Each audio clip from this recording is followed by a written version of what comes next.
If you've been following the nuclear crisis in Japan, you've probably heard a good deal about spent fuel rods and how they figure into the threat of radiation exposure. Our Mary Snow has been looking into how those fuel rods work in Japan and here in the United States. So what are you finding out, Mary?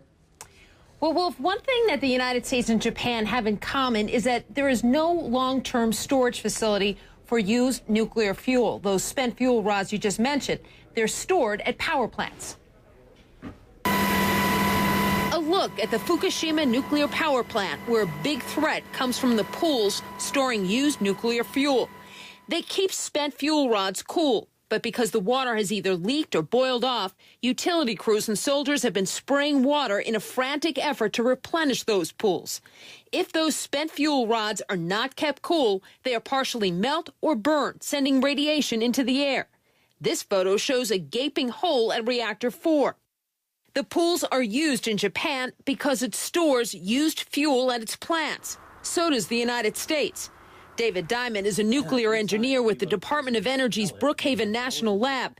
He says those spent fuel rods need to be constantly cooled for months at a time. Eventually, the heat in the rods subsides to the point that they can be taken out of the pool and put into a dry cask. In other words, they don't need cooling anymore, but you still need them in a structure that keeps the radiation from getting out into the environment.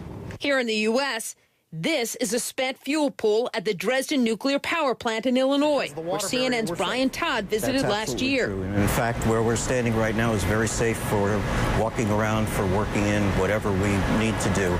But because its pools are full, Dresden says it's putting fuel into these dry casks. It advocates a site to permanently store nuclear waste. That was intended to happen at Yucca Mountain in Nevada, but the controversy surrounding it has blocked it from becoming a storage site. So plants rely on these storage pools. John Lehner is a scientist at Brookhaven. Normally, because this is such a passive system, you wouldn't expect much to happen here.